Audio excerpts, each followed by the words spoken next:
ओम नमो भगवते वासुदेवाय। जय झूलेलाल।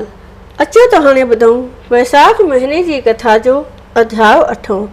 इन खां पहले मां 7 अध्याय अपलोड करे चुकी आहियां, तव्हां उहे बि ज़रूर ॿुधजो। अचो त हाणे ॿुधूं अॻिते जी कथा। त तव्हां सभई प्रेम सां चओ श्री गणेश भॻवान जी जय, श्री लक्ष्मी नारायण भॻवान जी जय, श्री कृष्ण भॻवान जी जय। दक्ष जे यज्ञ में सती जो सड़ी भस्म थियण। महर्षि नारद चवण लॻो त हे राजा अम्बरीक, राजा सुरतदेव ब्राह्मण खे चयो त हे महाराज, फ़क़ति जल जे दान न करण करे राजा हेमंत भंवर जो जनम वरितो, सो त ठहियो, पर कुते ऐं किरड़ीअ जो जनम छो वरिताई? इहा ॻाल्हि मूंखे मुनासिब नथी नज़र अचे। छो त न साधुनि जो निरादर कयई ऐं न ग़रीबनि अतीतनि खे दुखायई, पोइ बि बिना कंहिं दोष जे नीच जनम छो पाताई? कृपा करे इहा ॻाल्हि मूंखे खोले ॿुधायो। सूरतदेव शर्मा चवण लॻो त हे राजन, तव्हां जो इहो प्रश्न पुछियो आहे, हाणे उन्हीअ जो उत्तर बि सावधान थी ॿुधो। इहो साॻियो ई सवाल हिकु दफ़े पार्वतीअ बि शिव भॻवान खे कयो हो। उन्हीअ जो उत्तर जेको शिव भॻवान ॾिनो हो, उहो इतिहास मां तोखे ॿुधायां थो, तूं कन ॾेई ॿुध।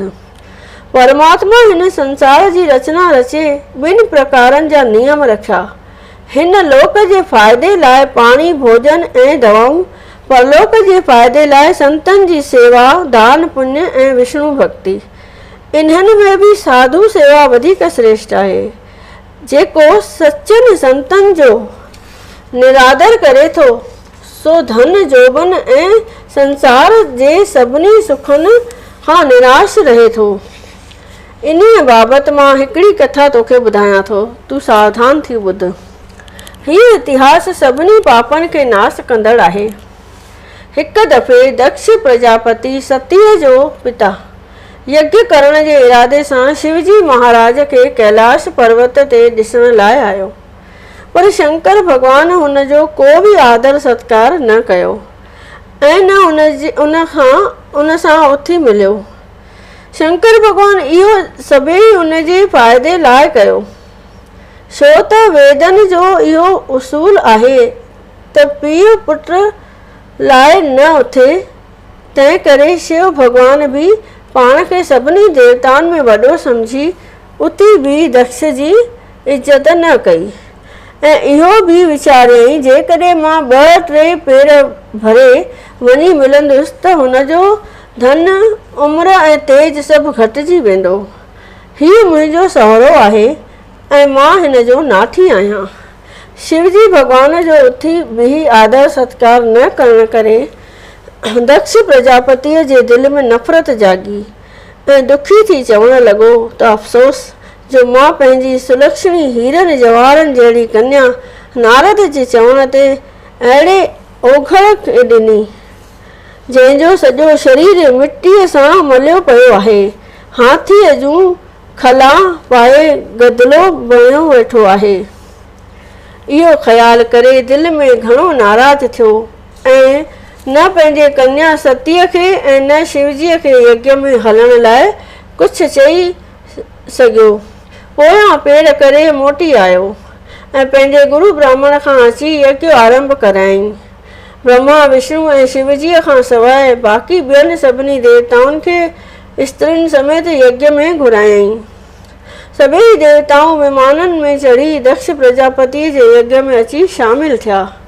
आकाश मार्ग मां जॾहिं सभिनी देवताउनि जा विमान दक्ष प्रजापतिअ जे यज्ञ ॾांहुं वञण लॻा, तॾहिं स्त्री स्वभाव करे सतीअ जे दिलि में बि उन यज्ञ जे ॾिसण जी चाहना अची जागी। शिवजी महाराज चयुसि त हे प्यारी सती, मुंहिंजी मर्ज़ी आहे त तूं पिता जे यज्ञ में न वञ, छो त मुंहिंजो पिता तुंहिंजी तमामु घणी बेइज़ती करे रहियो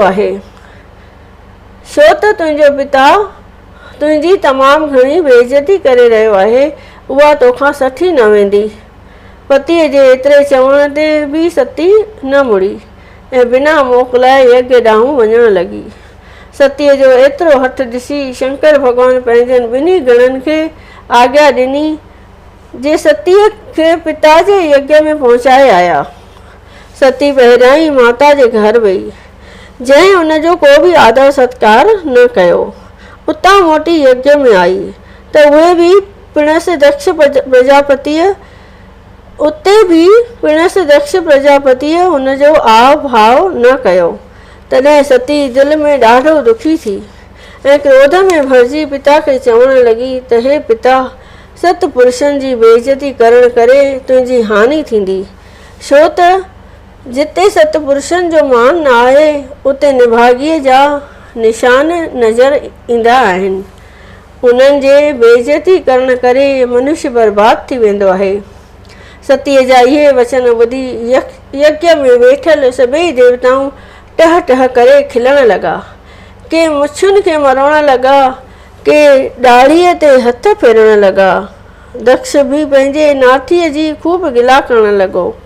सतीअ खां उन्हनि जूं इहे गिलाऊं सथियूं न वयूं ऐं हिकदमि सभिनी जे रूबरू यज्ञ कुंड जे अग्नीअ में खणी टपो ॾिनई ऐं सभिनी जे ॾिसंदे ई सड़ी भस्म थी पई, जंहिं करे सॼी यज्ञशाला में हाहाकार मची वियो।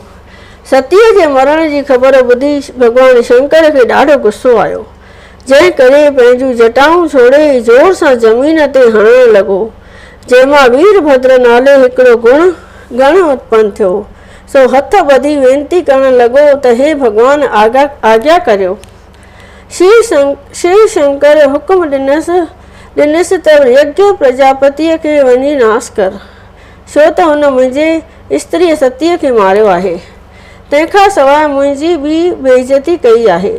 वीरभद्र हुकुम मिलंदे ई घणेई गण पाण सां वठी दक्ष जे मारण लाइ रवानो थियो। वेंदे ई देवताउनि में टाकोरो विझी ॾिनई, किन जा ॾंद भॻाई, किन जूं बाहूं मरोड़ियई, भृग जूं मुछूं ऐं किनियूं ॾाढ़ियूं पटियाई, दक्ष जो सिर धड़ खां धार करे छॾियई। वीचारा देवताऊं ॾाढो हलाक थिया ऐं ब्रह्मा खे पाण सां वठी नेठि लाचार थी कैलाश पर्वत ते शिव भॻवान वटि आया। उनजी घणी स्तुति कयऊं ऐं खेसि हर तरह प्रसन्न करे यज्ञशाला में वठी आया ऐं देवताउनि खे सुरजित करण लाइ शंकर खे वेनती कयऊं। तंहिं शिव शंकर भृगुअ खे वकर जूं मुछूं ॾिनई ऐं किनीअ खे वकर जूं ॾाढ़ियूं ॾिनई। दक्ष जे मथां वकर जी सिसी रखी उनखे सुरजीत कयई। अहिड़ीअ तरह शिवजी महाराज जे पधारण जण करे यज्ञ जो समूरो कार्य निर्विघ्नता सां समाप्त थियो। तंहिंखां पोइ सभई देवताऊं पंहिंजनि पंहिंजनि आश्रमनि ॾांहुं रवाना थी विया। शिवजी महाराज उतां रवानो थी सिधो गंगाजीअ जे कंठे ते आयो। हिकिड़े बड़ जे छायादार दरख़्त जे हेठां वेही खूब तपस्या करण लॻो। सतीअ पंहिंजो शरीर त्यागे हिमाचल जे घर मैना जे गर्भ मां जनम वरितो। उन वक़्तु तारिक नाले हिकिड़ो दैत पैदा थियो, जंहिं ब्रह्मा जी तपस्या करे उनखां वर वरितो त शिवजीअ जे पुट खां सवाइ मूंखे ॿियो कोई बि न मारे। ब्रह्मा खां अहिड़ो वरदान वठी तारक दैत देवताउनि खे ॾाढो दुखी करण लॻो। तॾहिं सभिनी देवताउनि गॾिजी ब्रह्मा खे वञी दाह ॾिनी। ब्रह्मा चयुसि त मां हिन दैत खे वर ॾेई वेठो आहियां, शिवजीअ जे पुत्र खां सवाइ हिन खे ॿियो कोई बि मारे न सघंदो, तंहिं करे तव्हां अहिड़ो वञी उपाय करियो जीअं शिव जो विवाह पार्वतीअ सां थी वञे। ब्रह्मा वटां इहो जवाबु वठी सभिनी नारद मुनीअ खे यादि कयो, जो नारायण नारायण कंदो हिकदमि अची उते प्रगट थियो।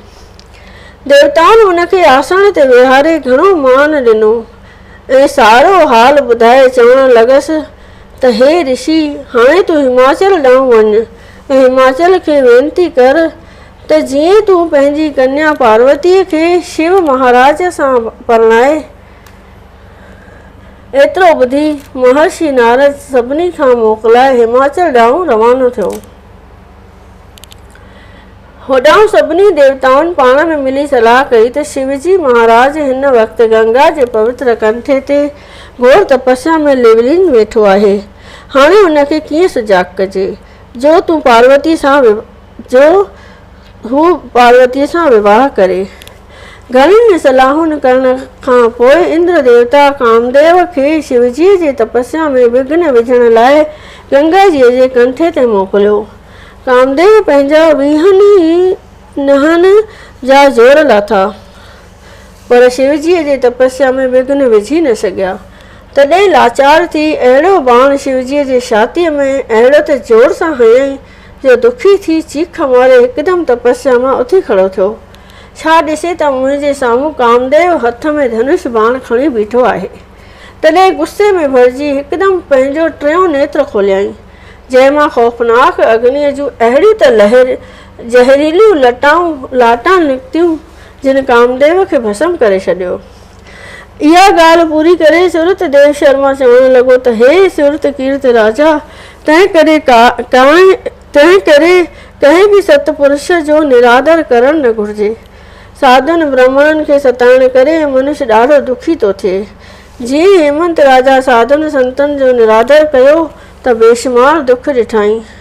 साधु जेके आहिनि से ख़ुदि परमात्मा जो रूप आहिनि। जेके ॿुधंदो हीअ कथा सचे निश्चय साण, तंहिंजो हिन संसार में तुरत थींदो कल्याण। श्री वैसाख महीने जो महात्म महर्षि नारद ऐं अम्बरीक संवाद नाले 8हों अध्याय संपूर्ण थियो। सभई प्रेम सां चओ लक्ष्मी नारायण भगवान जी जय। श्री कृष्ण भगवान जी जय।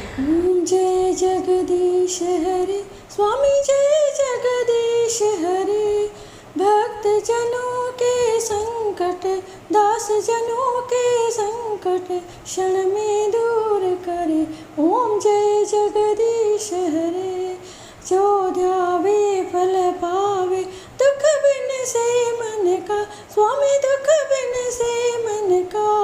सुख संपत्ति घर आवे, सुख संपत्ति घर आवे, कष्ट मिटे तन का। ओम जय जगदीश हरे। माता पिता तुम मेरे, शरण गऊँ मैं किसकी स्वामी, शरण गऊँ मैं किसकी। तुम बिन और न दूजा प्रभु, बिन और न दूजा, आस करूँ मैं जिसकी।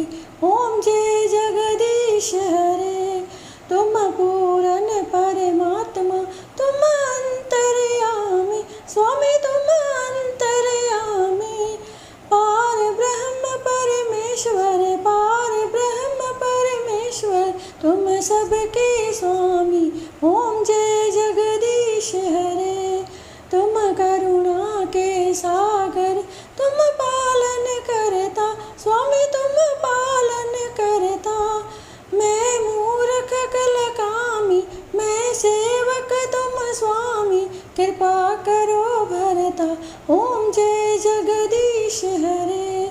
तुम हो एक अगोचर, सबके प्राणपति स्वामी, सबके प्राणपति। किस विध मिलूं दया में, किस विध मिलूं दया में, तुमको मैं कुमति। ओम जय जगदीश हरे।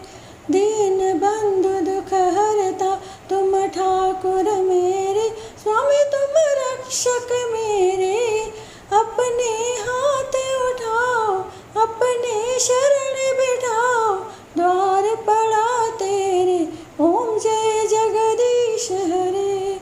विषय विकार मिटाओ, पाप हरो देवा स्वामी, पाप हरो देवा। श्रद्धा भक्ति बढ़ाओ, प्रेमा भक्ति बढ़ाओ, संतन की सेवा।